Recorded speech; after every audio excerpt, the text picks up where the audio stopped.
I dated this guy, Kane, for about 8 or 9 months. Things were mostly okay, but looking back there were definitely red flags I ignored. He was always kind of possessive and would get weirdly quiet when I talked about going out with friends. Anyway, we had a stupid fight about him constantly checking my phone, which he always did when I wasn't looking, and then he just disappeared. Complete ghost mode. No calls, no texts, blocked on everything. I was honestly relieved at first, like the relationship had been getting more stressful, and the constant checking up on me was exhausting. But after 2 weeks of silence, I started to worry something had happened to him. I even called hospitals, which makes me feel like such an idiot now. After he ghosted, I went to this house party at my friend Nora's place. It was pretty crowded, and I was finally starting to feel normal again. I'd had a few drinks when I literally bumped into Kane while getting another drink.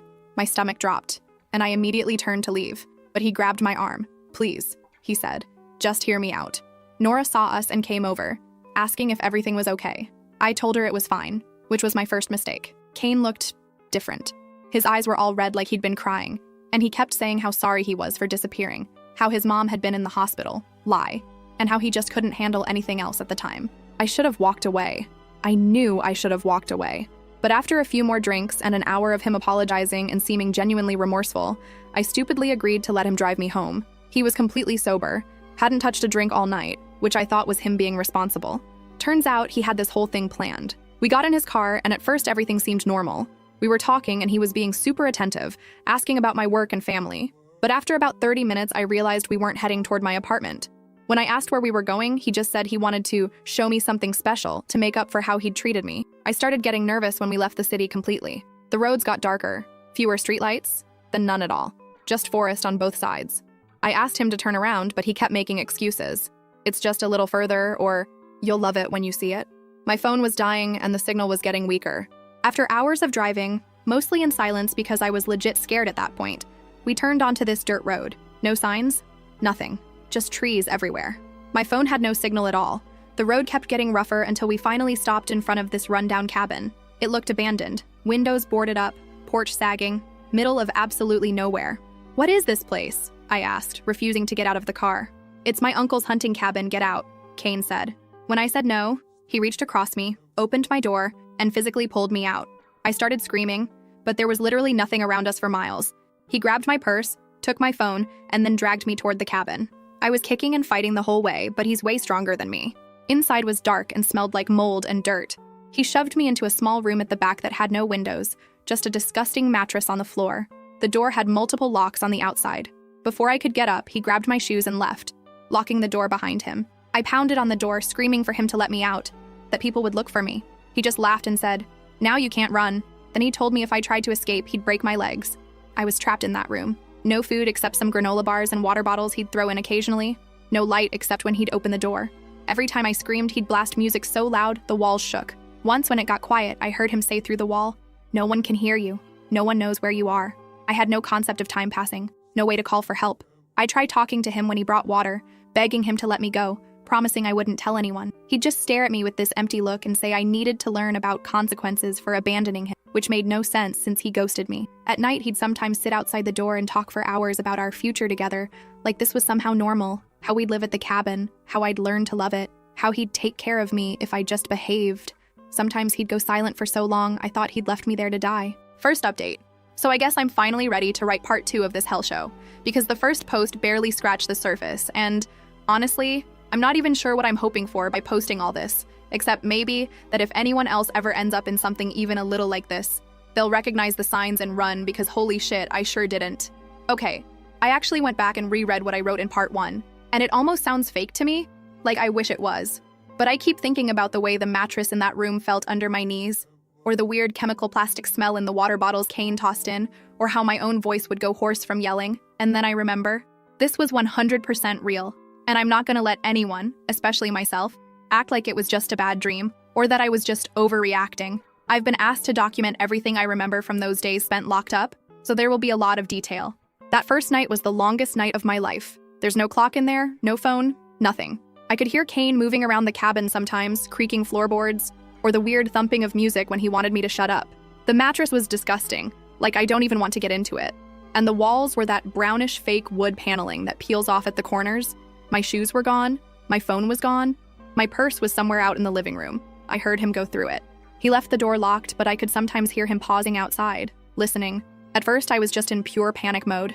I think most people would be. I tried everything. Yelling, pounding, even just trying to reason with him through the door, which is so embarrassing to admit now, but you get desperate, right?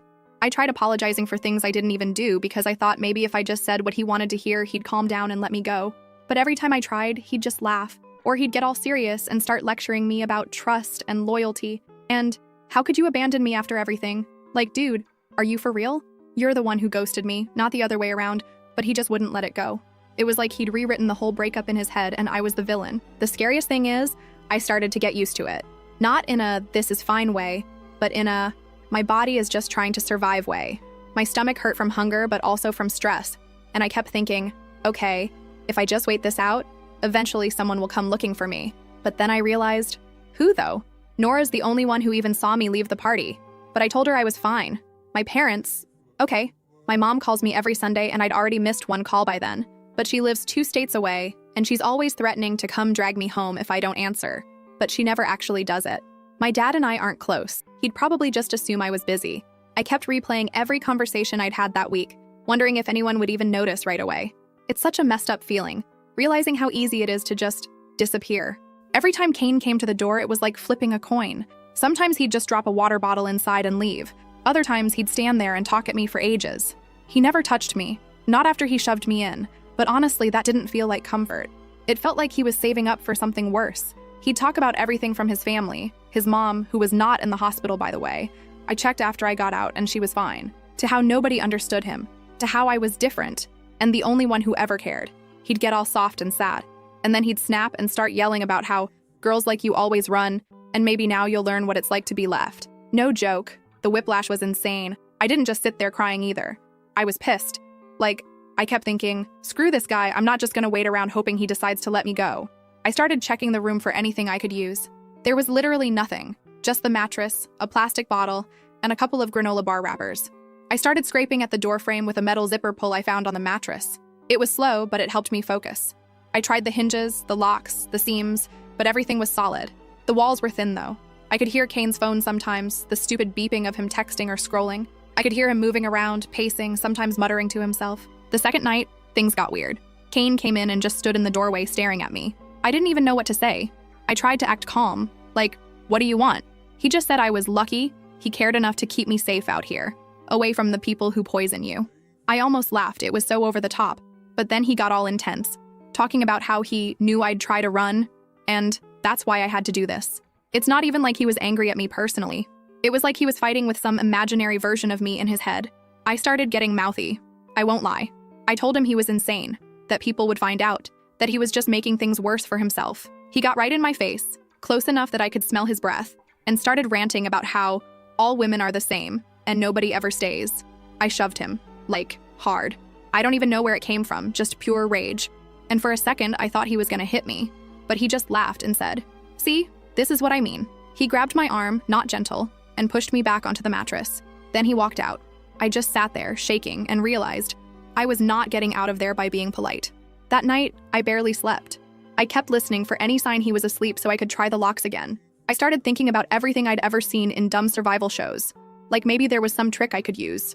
I checked every inch of the mattress, ripped at the seams, tried the hinges again. No luck. I tried yelling, but after a while my voice just gave out. I think he liked knowing I was losing hope.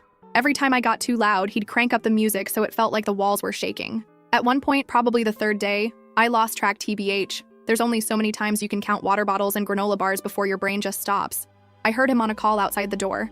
I couldn't make out the words, but he sounded stressed. He kept repeating my name, over and over, and then went silent. I started to think maybe someone was looking for me after all. Later that day, he brought me a hoodie from my own bag. He tossed it in and said, "You're cold, right? You should be grateful." I almost threw it back at him, but I kept it.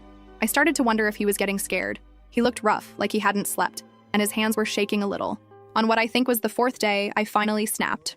I waited until he came in to check the locks, and I just went for it. I threw the water bottle at his head. It bounced off, didn't even leave a mark, but it was enough to piss him off. He lunged at me, and for a second I thought, this is it. He's gonna actually hurt me. But I bit him. Actually bit his hand as hard as I could. He swore, yanked away, and shoved me back again. But I caught a glimpse of his keys on his belt. I tried to grab for them, but he was too quick. He started screaming at me, not even words, just pure rage, and then stormed out. I heard him pacing outside, kicking the wall. I sat on the mattress and tried to calm myself down, but my hands wouldn't stop shaking. I kept thinking, if I could just get those keys, maybe I could make a run for it. But then what? No shoes, no phone, no idea where I even was. If I ran out there, would I even know which way was the road? And what if he caught me? I started listening real close after that, trying to figure out his routine. He'd get up early, leave the cabin for a while, probably to get supplies. I kept hoping he'd just drive away and not come back, but no such luck. I heard a car once, way off in the distance, but by the time I started screaming, they were long gone. Every time I thought about just giving up, I'd get so mad my whole body would go tense again. The next day, he tried to play nice again. He brought me a sandwich, said he'd made it up special. I was so hungry I didn't even care anymore. I ate it. He started talking about how things could be different if I just stopped fighting him. He told me he never wanted it to be like this, that he didn't want to hurt anyone, and that if I just trusted him, he'd let me out soon. I asked him why he was doing this, why he thought any of this would work. He just said I needed to learn what it felt like to be left, to be scared, to have no control. He said his last girlfriend left him for dead, and that he wasn't going to let that happen again. It was like he was punishing me for every girl who'd ever hurt him, not just me. I tried to reason with him honestly. I told him my family would come looking, that Nora knew I was with him, that people would get suspicious. He just shrugged and said nobody cared, that I'd made it clear who I wanted. He said he'd wait it out as long as he had to, and he wasn't afraid of my friends. That's when I realized he seriously didn't think anyone would notice I was gone. He thought he could just keep me here forever and nobody would even knock on his door. That pissed me off more than anything. So I started making noise, like real noise. Every time he left, I'd scream, pound on the walls with the water bottle, drag the mattress across the floor. I was trying to make it sound like a disaster in there, hoping maybe, just maybe, if anyone was ever nearby, they'd hear. He'd come back furious and crank the music even louder. But I didn't stop. If he wanted me quiet, he'd have to drag me out himself. By the end of the 5th day, I was done waiting. I didn't care anymore if he snapped. I waited by the door, ready to throw myself at him if he came in. When he finally opened it, he looked exhausted. He tried to act all calm, like we were just having a normal conversation. I told him if he didn't let me go, I'd find a way out myself, and he just smiled and told me I wasn't going anywhere. But here's the thing. When he left this time, he forgot to fully latch the top lock. It was barely a crack, but it was something. I spent the next hour, or whatever, time means nothing in there, working at it with my zipper pull until it finally gave. The door still wouldn't open. There was another lock at the bottom, but now there was a gap big enough to see out into the hallway. I could see my purse sitting on the floor, and Kane's jacket tossed over a chair. No sign of my phone, but I could hear it vibrating somewhere, maybe in his pocket or in another room. I could see the main door to the cabin from there, and for the first time I thought, maybe I could actually get out. I didn't sleep at all that night, just waited for any sound, any chance. I kept thinking about my mom, about Nora, even about my dad, who'd probably say this was all my fault for trusting the wrong guy. I thought about all the stupid normal things I wanted to do, scroll Insta reels in my own bed, make coffee in my own kitchen, hear my roommate complain about the Wi-Fi. Stupid, regular life stuff. I was so angry that Kane thought he could just take that away from me, like I was some doll he could lock up until he felt better about himself. If you're reading this and thinking it sounds wild, yeah, it was. But I swear, it's real. Second update. If you're still here after my first 2 posts, seriously, thanks. I don't even know why I keep writing this out, except that every time I try to talk about it with people IRL, their eyes go all wide and they start asking questions I can't answer. Or worse, they just stare at me like I'm exaggerating. Like TBH, even reading it back myself, it still looks unreal. But I keep replaying it in my head. Every little detail, every gross, ordinary, awkward thing that happened, like my brain's trying to make it make sense. It doesn't, but whatever. Here's how it went after that last update. So, last thing I posted, I'd figured out that Kane hadn't latched the top lock all the way on the door. I'd spent forever working at it with that dumb zipper pull, which honestly was like the only thing keeping me from losing my mind, just having something to do. I managed to wedge a gap, maybe an inch, enough to peek into the hallway. I could see my purse, his jacket, and hear his phone somewhere, but not see it. No clue if he was sleeping somewhere else in the cabin or just keeping watch, but every sound put me on edge. I started planning, like not some badass movie plan, just the most basic, desperate stuff. Wait for him to come in, try to catch him off guard, grab the keys if I could, or just barrel past him and make for the front door. I had 0 shoes, nothing in my hands except that metal zipper pull, and my feet were already a mess from pacing the nasty floor. I kept replaying the details, which side the locks were on, how often he left the cabin, what he did with his jacket and keys. I almost started making a tally in my head, like, how many times does he come in? How long is he gone? It was like trying to solve a puzzle while starving and sleep deprived. But the thing that really started getting to me was the quiet. Not the kind of quiet you hear when you're safe at home, but the weird, heavy quiet when you know someone else is listening. Sometimes at night I'd hear Kane pacing, or just sitting outside the door, breathing. Sometimes I'd hear the music again, or his voice, talking to himself. Once he started muttering about his ex, not me, some other girl, and how people always left him, how his family never listened and no one cares. He sounded more bitter than angry, like he was arguing with ghosts. I started yelling back through the door, not even words half the time, just noise, because I figured if he was going to treat me like a problem, I was going to be the loudest problem possible. He'd respond by blasting music or sometimes coming in, acting all calm, which somehow was worse than when he was mad. Once he sat on the floor outside the door and started telling me about how his dad used to keep him in line and how he learned not to trust women after his last girlfriend set him up. I kept thinking, who even says this stuff out loud, much less to someone they locked in a room? On what I think was day 6, the dynamic shifted. I heard Kane on the phone, actually talking to someone this time, in the kitchen. He was being weirdly normal, telling someone he was helping a friend move stuff at the cabin, and that he might be out of service for a few days. He laughed at one point. I remember thinking, are you actually joking around like this is just a camping trip? I tried to remember if anyone in his family even knew about this cabin. He never mentioned his uncle's name, never said who owned it now. The more I tried to piece it together, the more I realized how little I really knew about his family. He'd always been weirdly closed off, but I'd chalked it up to being private, not dangerous. The next time he brought food, barely a sandwich, I tried a different strategy. Just started talking about random stuff, asking about his mom, about his old dog, anything to get him off script. He got suspicious, asked why I suddenly cared, but I just kept talking.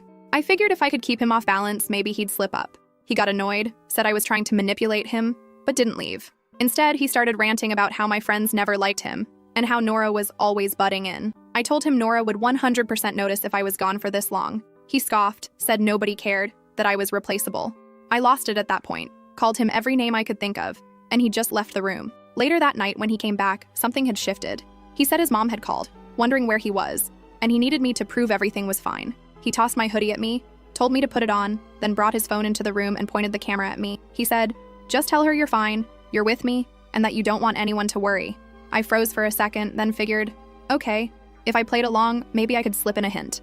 But right as he started recording, he was standing just off camera, watching me like a hawk. So I said, yeah, I'm okay, just out at the cabin, no service, don't worry, everything's fine. I tried to look as calm as possible, but my hands wouldn't stop fidgeting. I almost said something about Nora or my family, but he caught the hesitation and stopped recording. He stared at me for a long time, then deleted the video and turned the phone off. He said, "You're not gonna play games. Not with me." He left, and this time locked every single bolt on the door. I sat in the dark, feeling like I'd just missed my only shot. Meanwhile, I started thinking about my own family. My mom's not exactly chill. She's the type to blow up my phone if I miss a call, start messaging all my friends, even try my old roommate if she doesn't hear from me. But she also travels a lot, and sometimes it takes her days to notice I'm missing. My dad, I knew, would just assume I was off-grid. But my mom? If she really thought something was wrong, she'd go nuclear. I started hoping she'd call Nora, or even Kane himself, but I had no way to know what was happening outside. I spent most nights awake trying to time Kane's movements in the cabin. He'd sometimes leave for what felt like hours, probably going into whatever town was nearest to get supplies. There were a few times I thought about just breaking the door down, but even with the loose lock, it was still too solid, and my feet were a wreck. I kept picking at the lock with the zipper pull, sometimes just for something to do, sometimes hoping the noise would annoy him enough to come in and mess up. I even started talking to myself just to keep my head straight, reciting song lyrics, stupid TikTok trends, anything to feel normal. On what might have been the 7th day, something changed. I heard a car pull up way outside. Not Kane's, a different engine. My heart went wild for a second. I thought, what if it's someone coming to check the place? I started yelling, pounding on the door with a water bottle, making as much noise as possible. Kane came tearing into the room, grabbed my arm, and hauled me away from the door. He was furious, yelling that I was ruining everything, and that if I didn't calm down, he'd make sure nobody ever found me. He shoved me onto the mattress and stormed out.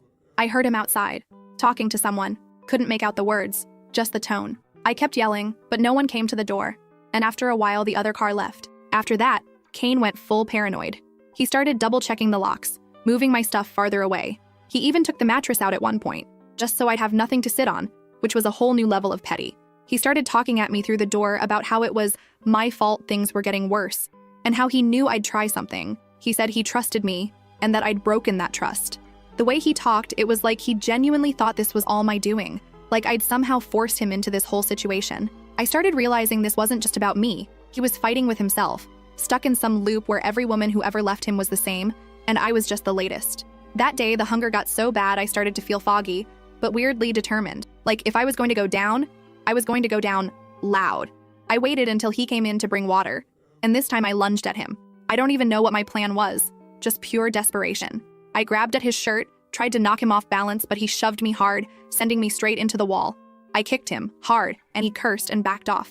He looked shocked, honestly, like he didn't expect me to fight back. He started ranting about how I was just like the rest and never grateful. I told him he was pathetic, that his mom would be ashamed, and he just snapped, yelling right in my face, veins bulging. That night, I could hear him pacing for hours. At one point, I heard his phone ring, his actual ringtone, not just notifications, and he answered. He was whispering, kept saying, "Yeah, she's fine. Yeah, she's safe. No, nobody's coming out here."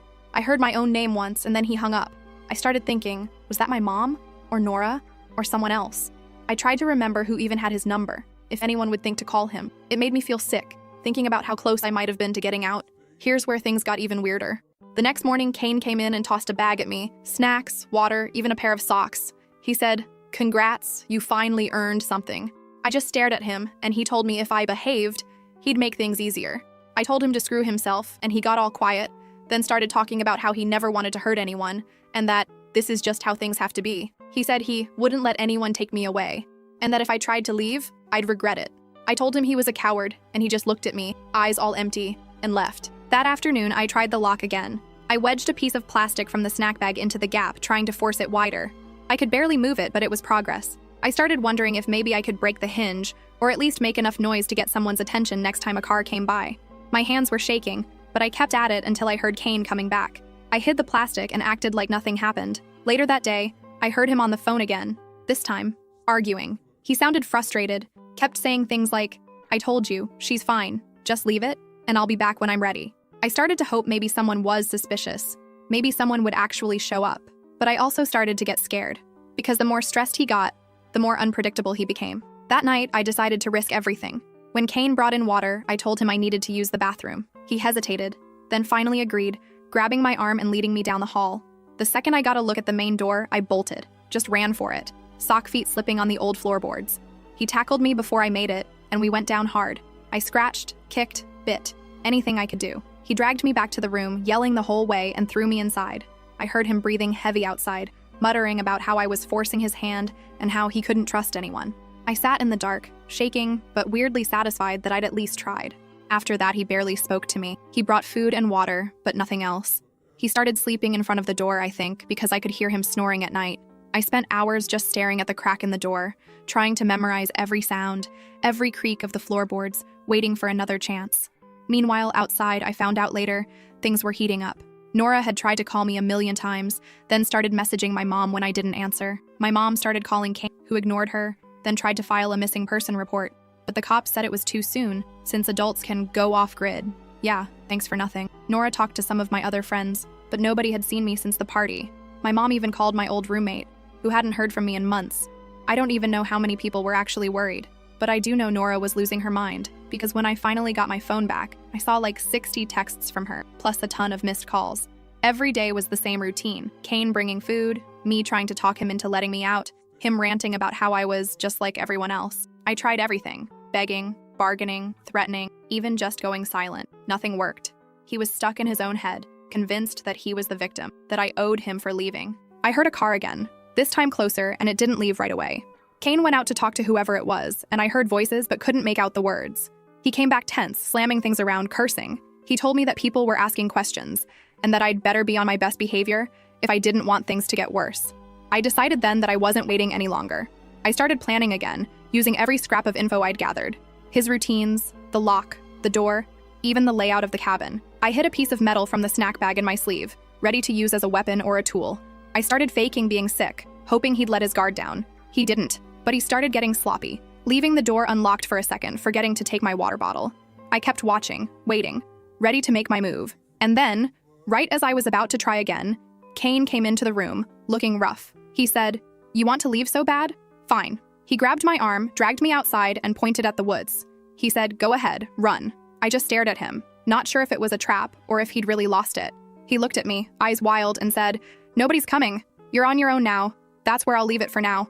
I know you're all probably screaming at me to just run, but believe me, nothing about this felt simple or safe. I'll update soon." Last update.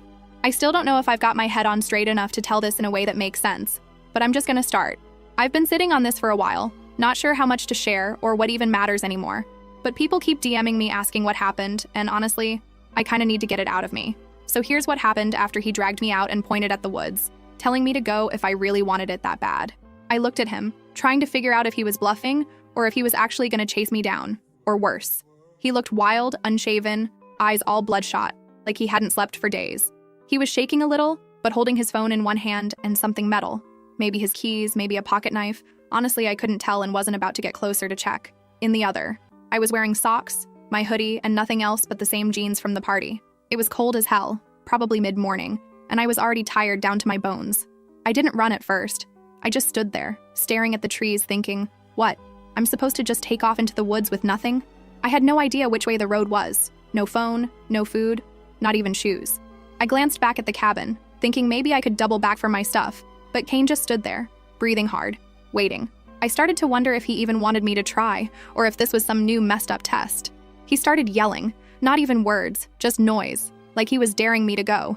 So I moved, not fast, not slow, just walking, keeping my head down, watching his shadow in the corner of my eye. He followed, not close enough to grab me, but close enough. I tried to remember all those dumb hiking videos about moss growing on the north side of trees or whatever, but literally nothing looked familiar. There was a path kinda, but it was overgrown, and after maybe 5 minutes, he stopped following and just yelled that if I got lost, it wasn't his problem anymore. I wanted to believe him. I kept walking, picking my way between branches, stepping in mud, my socks going gray and slick. There was nothing but trees for ages. At one point I heard birds, which felt weirdly hopeful, like maybe I'd find a road or a house or something. But nope, just more woods, more roots, more silence. My feet started to hurt, and I realized I was bleeding from some old cut that had opened up again. I thought about calling for help, but my throat was raw, and honestly I didn't know who would even hear me. After IDK, maybe an hour, time didn't make sense anymore. I started to loop back, or at least it felt like it. The trees all looked the same. I started to panic because what if he was just waiting for me to get lost so he could drag me back? I kept going, trying to keep in a straight line, but after a while I heard something. Branches snapping, not far off. I froze. Kane stepped out from behind a tree looking pissed. He said, "You really thought you'd get far?" He grabbed my arm, hard, and started dragging me back toward the cabin. I fought him, hard. I twisted, kicked, elbowed him in the gut. He cursed and almost dropped his phone. I scratched his neck. He shoved me. We both went down in the dirt. I managed to get a knee in his ribs and pull away, but he caught my hoodie and yanked me back. We both ended up sprawled on the ground, breathing heavy, mud everywhere. I spat at him, told him to just let me go, and he got up, looming over me, eyes wild. He started yelling about how I was ungrateful, and just like everyone else, how he'd tried to give me a chance, and I was throwing it away. I screamed back that he was never going to control me, that this was his problem, not mine, and that nobody would believe his bullshit. He got right in my face, breathing hard, fists clenched, and I honestly thought he was going to hit me. Instead, he just stormed ahead, dragging me by the wrist back to the cabin. When we got inside, he shoved me into the main room and started pacing. He kept muttering about how he couldn't trust anyone, and how everyone always leaves. He threw his phone across the room, breaking it against the wall, and just stood there, staring at the pieces. I sat on the floor, breathing hard, trying to figure out if I could make another run for it. He turned on me, said I was lucky he hadn't done worse, and that if I ever tried that again, I'd regret it. I told him to go to hell. He laughed, but it sounded more like crying. The rest of that day was weirdly quiet. Kane barely spoke. He just kept pacing, sometimes sitting in the corner, staring at nothing, then jumping up to check the windows or poke at the door. I started wondering if he was coming down from something. He looked rough, shaking, eyes darting everywhere. He barely touched the food he brought in, just tossed me some crackers and water and left me alone. At some point, maybe that evening, the power went out. Not that there was much power to begin with, but whatever little light had been in the living room just died. Kane started freaking out, digging around for batteries, cursing under his breath. He asked if I'd messed with anything, and I told him I didn't even know where the fuse box was. He got all paranoid, started talking about how they're coming and how nobody is safe. I realized then that he was losing it, like actually losing his grip. Not just angry or controlling, but full-on paranoid. I started thinking, maybe this is my shot. If he was distracted enough, maybe I could get to the door or find my phone. I waited until he went into the back room to look for a flashlight, then crept over to where he'd thrown his phone. The screen was shattered, but I tried turning it on anyway. Nothing. Total brick. I almost cried, but then I remembered my own phone. He'd shoved it in a drawer somewhere. I'd seen him do it when I first got there. I started searching, quiet as I could, opening drawers, feeling around under the couch. I found my purse, empty, and a pile of junk mail, but no phone. Kane came back in, flashlight in hand, and caught me. He demanded to know what I was doing. I said I was looking for something to eat. He stared for a long time, then tossed me a bag of chips and told me not to move. He kept the flashlight on me the whole time, like I was some animal he was afraid would bolt. That night, I barely slept. I could hear Kane moving around, muttering to himself, opening and closing doors. At one point, he tried to turn on the old radio in the corner, but it just crackled static. He swore, then went quiet. I started to wonder if maybe someone really was coming, if maybe Nora had gotten through to my mom, or if the cops were finally checking out that missing person report. But I had no way to know. It felt like the world had shrunk down to just this cabin, these four walls, these endless nights. The next day, Kane was even more on edge. He barely looked at me, just kept checking outside like he was expecting someone. At one point, he told me to pack up my stuff. I laughed, because what stuff? He shoved my purse at me and told me to get ready. I asked where we were going, and he said, somewhere safe. I said, safe for who? He glared, then just started throwing things into a bag. Food, water, his jacket, whatever he could grab. He told me to hurry up or he'd leave me there. I debated calling his bluff, but then he grabbed my arm and dragged me outside. We got in the car, which was running rough and almost out of gas. Kane was sweating, looking around like he expected someone to jump out of the trees. He sped down the dirt road, swerving around potholes, barely slowing for the turns. I kept watching the dashboard, wondering if we'd run out of gas and be stuck in the middle of nowhere. He kept muttering about how they were coming, how he couldn't trust anyone, and how I'd ruined everything. I just sat silent, waiting. After maybe half an hour, the car started sputtering. Kane cursed, hit the wheel, and pulled over near some clearing. He grabbed his bag and told me to get out. I hesitated, so he grabbed my arm and dragged me out, shoving me ahead of him into the woods. I kept thinking, okay, this is it. This is where he snaps for real. My heart was pounding, but I kept moving, watching for any chance to break away. Suddenly, we heard a car in the distance. Real close this time, maybe coming down the main road. Kane froze, listening. I saw my chance and bolted, tearing off through the trees, not even caring about branches or rocks. I heard him yelling behind me, crashing after me, but I just kept going. I slipped, fell, got up, kept running. I burst out onto the road, waving my arms like a lunatic, screaming for help. A silver SUV slowed down, some woman staring at me like I was insane. Kane crashed out of the woods behind me, yelling. The woman rolled down her window, asking what was going on. I just kept yelling, begging her not to leave. Kane tried to grab me, but I ducked behind the SUV. The woman got out, put herself between us, told Kane to back off. He started yelling at her, saying I was his girlfriend and that I was having a meltdown. She didn't buy it, told him she was calling the cops. Kane tried to reach for me again, but the woman blocked him. I could see her hand shaking, but she stood her ground. Kane glared at both of us, then finally backed off, muttering that he didn't need this. He turned and disappeared back into the woods. The woman pulled me into the car, locked the doors, and started driving. She handed me her phone and told me to call whoever I needed. I tried my mom first, but she didn't pick up, so I called Nora. She answered on the first ring, screaming my name. I could barely get the words out, but she just kept asking where I was, if I was safe. The woman drove me to the nearest gas station, where I waited for Nora and my mom to show up. The cops came, took my statement, started searching for Kane. I spent hours just sitting in the back of Nora's car, wrapped in a blanket, drinking coffee from a paper cup. My mom showed up, yelling and hugging me at the same time, demanding to know what happened. I couldn't even explain it all. Every time I tried, the words got stuck. Nora just sat next to me, holding my hand, shaking. The cops found the cabin, but Kane was gone. They said he'd probably taken off into the woods, maybe hitchhiked out. There was nothing left but the mess we'd made. Broken furniture, empty food wrappers, my old shoes in the corner. They took pictures, bagged up evidence, asked me to walk them through everything. I kept waiting for them to say it was all a misunderstanding, or that I'd made it up, but they just nodded, took notes, told me they'd do what they could.